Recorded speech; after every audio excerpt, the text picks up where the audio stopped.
Longe do Senhor, o declínio é inevitável.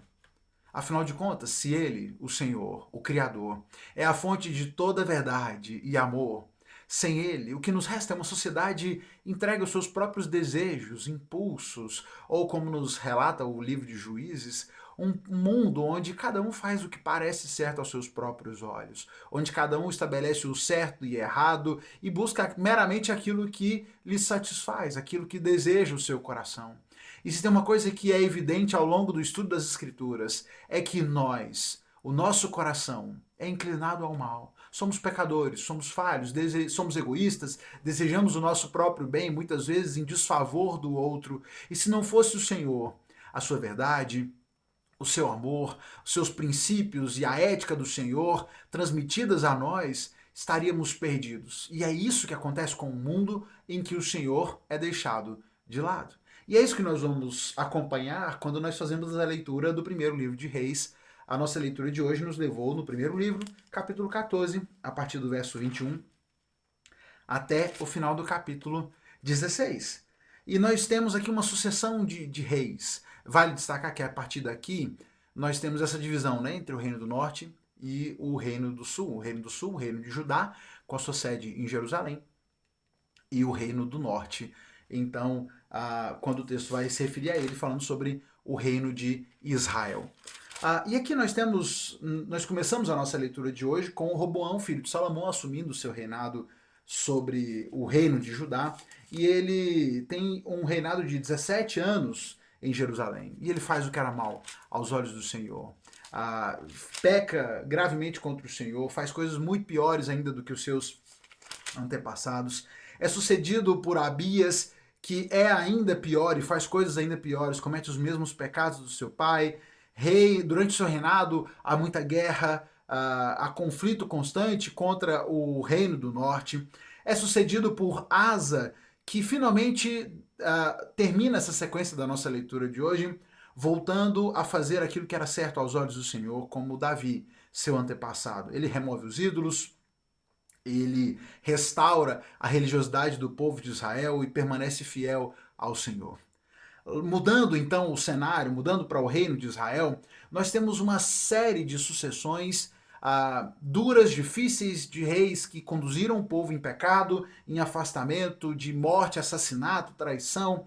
Nadab reina em Israel, filho de Jeroboão, ele começa a reinar ainda no segundo ano do reinado de Asa, e ele reina por apenas 2 anos. Ele faz o que era mal aos olhos do Senhor, ele é traído por um dos seus oficiais que o assassina e assume o reinado. Baasa, então, que cometeu esse ato de traição, passa a reinar sobre Israel, vive em constante guerra contra Judá. Ele reina por 24 anos, mas por causa da sua traição, o Senhor diz para ele que ele e a sua descendência seriam destruídos, toda a descendência de Jeroboão.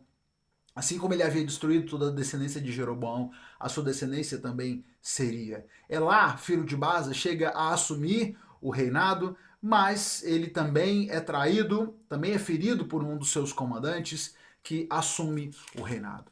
Esse comandante que exerce essa traição reina por apenas 7 dias, porque o exército não aceita aquele ato e assume então o reinado Onri, que era o comandante do exército naquele momento, e o exército retorna então à cidade de Tisa, onde era até então a sede do reino de Israel, e Onri assume então o reinado sobre o reino de Israel.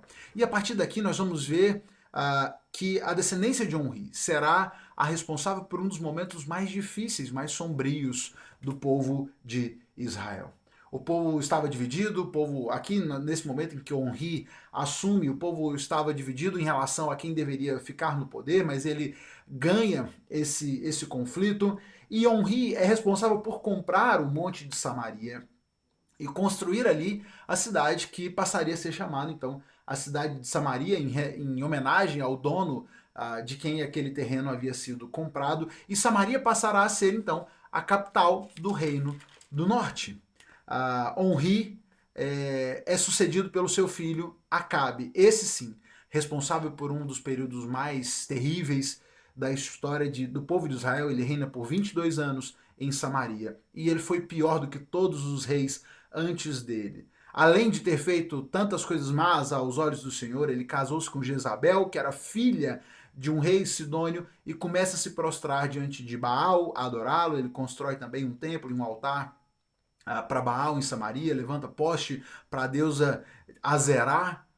Nós vemos essa derrocada constante no reino, tanto no reino de Israel quanto no reino de Judá. Porque onde Deus não está, longe do Senhor, o declínio será inevitável. Quando reis passam a fazer suas escolhas baseadas no seu desejo de poder, no seu desejo de governar e se esquecendo do Senhor e daquilo que o Senhor tinha para eles, essa sociedade naturalmente se afasta cada vez mais do Senhor. É por isso que hoje nessa reflexão eu te trago a importância de entendermos que a solução para o nosso mundo, para a nossa sociedade, não está no seu trabalho, não está na sua militância, mas está na pregação do Evangelho. Só o Senhor pode transformar uma sociedade. E talvez você fique pensando, pastor, mas nós vivemos numa nação que é laica, um Estado laico. Tudo bem. Mas o que isso significa é que nós respeitamos as pessoas, independente das suas escolhas religiosas. Não que nós não podemos e não devamos anunciar a verdade do Evangelho, a mensagem do Evangelho como sendo a verdade que cura, que salva, que traz restauração, capaz de tratar, de restaurar essa nossa sociedade tão corrompida. Sem a verdade e o amor que provém do Senhor e somente do Senhor, o destino inevitável desse mundo é o declínio, é a destruição, são as guerras, os conflitos. Por isso, o que esse mundo de fato precisa é do Senhor. E você pode ser, deve ser instrumento de Deus na pregação do Evangelho, no testemunho das verdades do Evangelho, por onde você estiver e com quem você estiver. Não se esqueça, longe do Senhor, o declínio é inevitável. Portanto, amemos ao Senhor, a sua verdade, a sua palavra e testemunhemos da palavra de Deus a todos quanto pudermos. Deus abençoe você. Vamos aprendendo cada vez mais da palavra do Senhor. Continue lendo sua Bíblia.